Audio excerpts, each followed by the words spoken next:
You may wonder what I'm doing standing outside the school and looking at this flag flying half-mast. But in the last couple of days there's been the most dramatic event, taken place. I say the most dramatic probably since 9/11, and that it's the most people killed by a single gunman. And the young man in question, or the person in question, was a young man on a college campus. And what disturbed me in reading some of the reports is that he was clearly suffering from depression and had been for many years. And he was on antidepressants. So in this month's DVD, what I want to talk about is, I'm going to touch on depression, but I really want to talk at the side effects of antidepressants. And look at some natural ways that you can actually help to combat depression. Starting with one of them is just natural light. And one of the things that I notice here in this sunny Southern California is that whenever we go for a walk, everybody's wearing sunglasses on their eyes. There's this obsession with blocking the light from your eyes. And one of the quickest ways to actually get rid of depression and to not have to take antidepressants, and the cheapest way to do it, is to start exercising.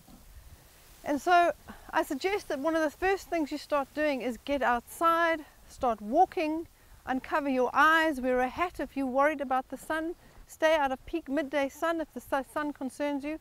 The time here now is about 6:30 in the evening, and the sun is still up, and I'm still being exposed to natural sunlight. And this is the kind of sunlight that helps to regulate melatonin and serotonin levels in your body.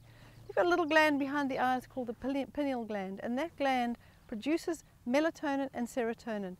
It will produce too much in the daytime if you're not exposed to natural light.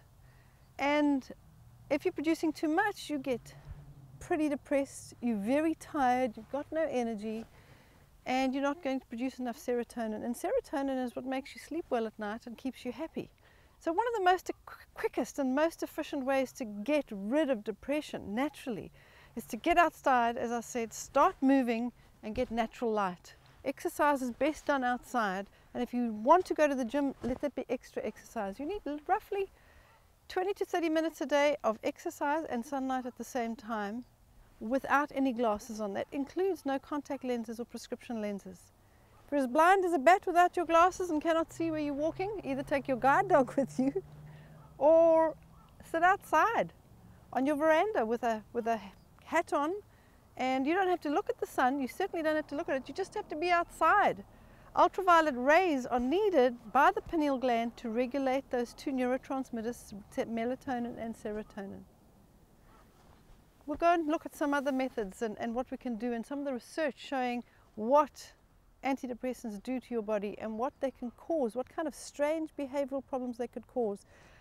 And it may just prevent you doing something crazy, not as crazy as obviously as the Virginia Tech gunman, but well, maybe it does, who knows? Let's go and take a look.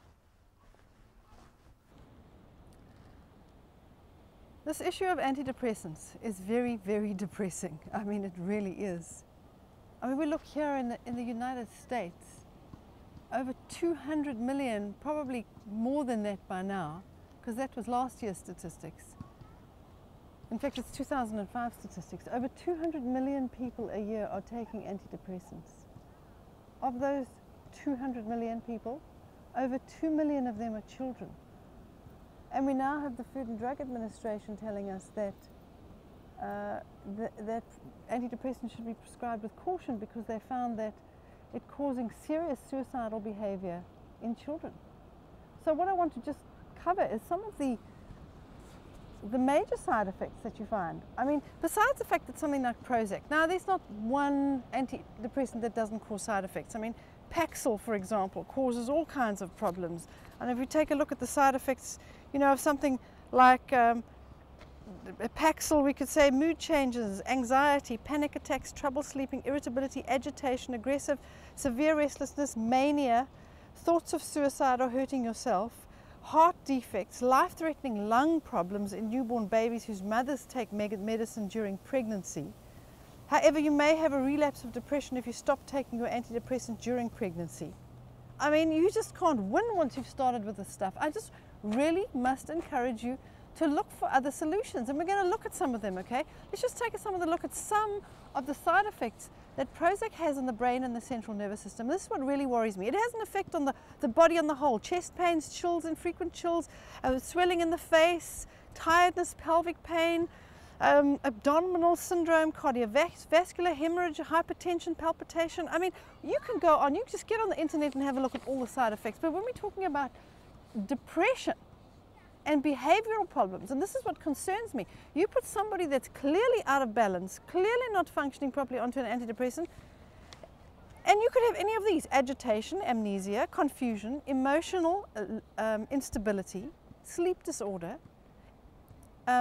abnormal gait, acute brain syndrome, akasthenia, apathy, ataxia, central nervous system depression, central nervous system stimulation, depersonalization, euphoria, hallucinations, hostility, hyperkinesia, which is continual moving, just sort of hyperactivity and fiddling, hypertonia, hyperesthesia, incoordination. This all has to do with the central nervous system in the brain. Libido increased. You know, this guy that was taking these antidepressants that killed all these people here at the Virginia Tech was also stalking female students.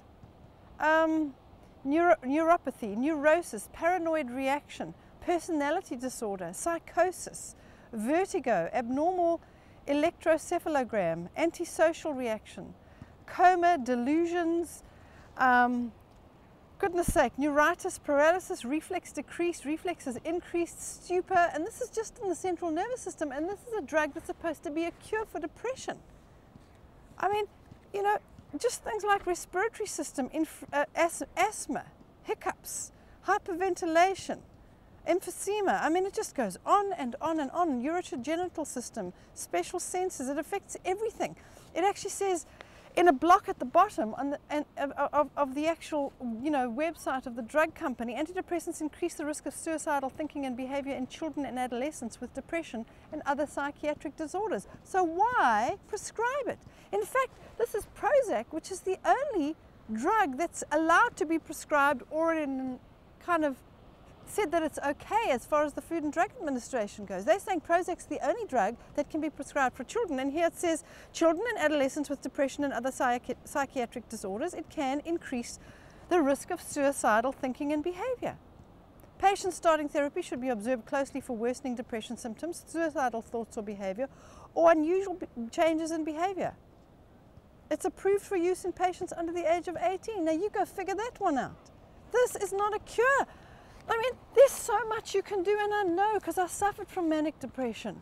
I know manic depression is not the only form of depression, but I have yet to find somebody whose state of mind does not improve dramatically with sunlight, with exercise, with a healthy diet, getting the caffeine out, getting the alcohol out, taking control of your life by saying, what is my purpose? What is the point of my life here?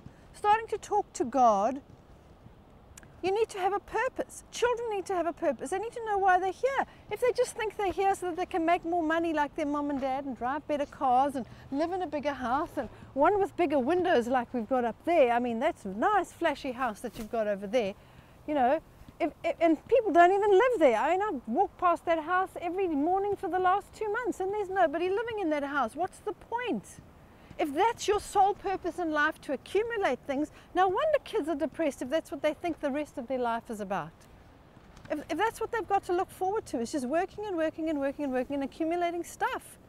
We have a purpose, whether it's to be a mother or a wife or a father, or, you know, to look after orphans or widows, to, there are so many children that don't have parents. There are so many people that have serious problems that we can help. That can be your purpose, is helping other people with the same problems as you. If your purpose is just to focus on yourself and your illnesses and your problems, you're going to be in trouble. Let me take a look at some of this research from the FDA. You can log onto the Food and Drug Administration website, which is FDA, I think it is .org.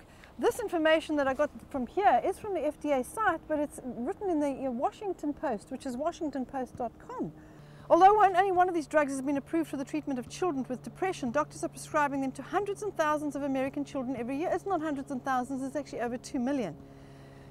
Now it says that the FDA, the Food and Drug Administration analysis of the trials is starkly at odds with repeated assurances by the US psychiatric establishment that the drugs are safe.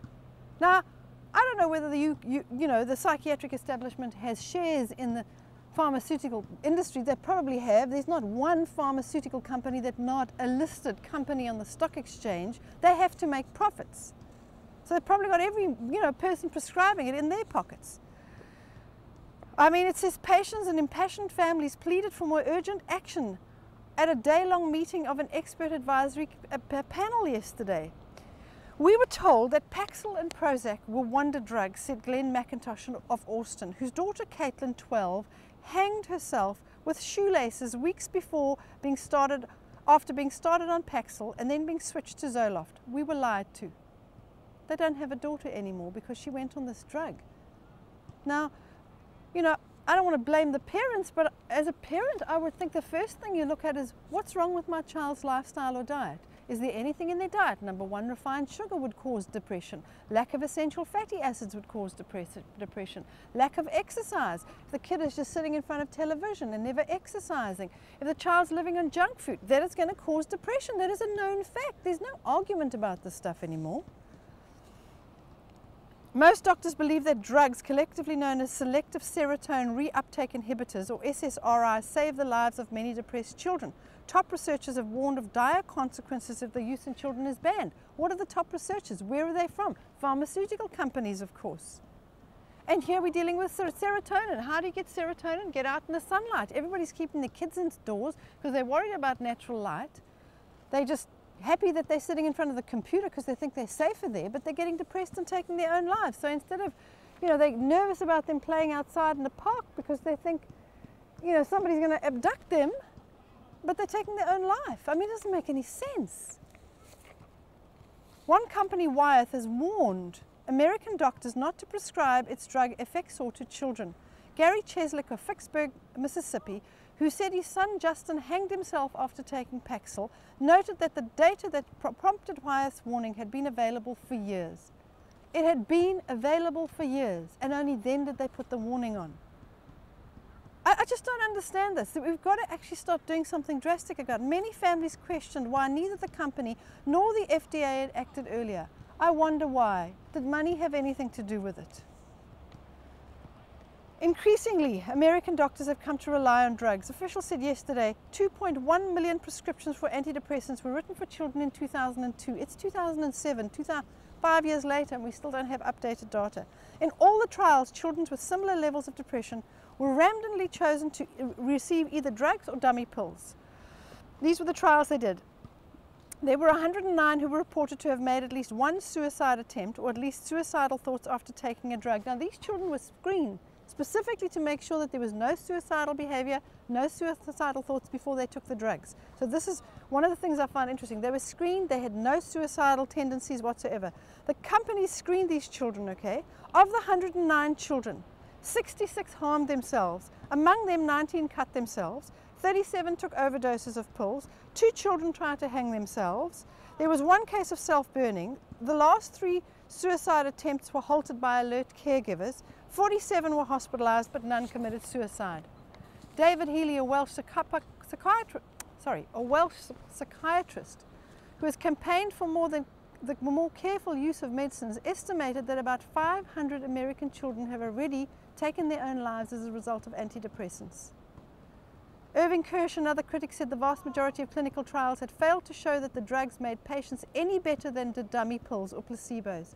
Even when the medicines worked, he estimated that 87% of the benefit derived from the patient's belief that they were effective, a phenomenon known as the placebo effect. Well, let me tell you, there is so much more you can do. I could say start anywhere, but if you want to start in a place that has got some pretty sensible advice, and it's my own book, Mark and I wrote it, but it's after years of not only suffering from depression, but having got rid of it for the last 25 years, dealt with people over the years, hundreds, possibly thousands of people who've got rid of depression, not had to be on medication. I'm not suggesting you throw your drugs out the window. Do this wisely. Get weaned off your medication. Get the help of your doctor. If your doctor doesn't want to take you off it, find a doctor that will. There are doctors that care enough, that know that antidepressants are not the solution. This book, Take Control, is probably the best book Mark and I have ever written. If you're living in the United States, get onto our website and order it. If you're in a country like South Africa or the UK, you can order it directly from the AIM companies. Get onto our website and find out where you can order it. Most of the stores in South Africa stock it.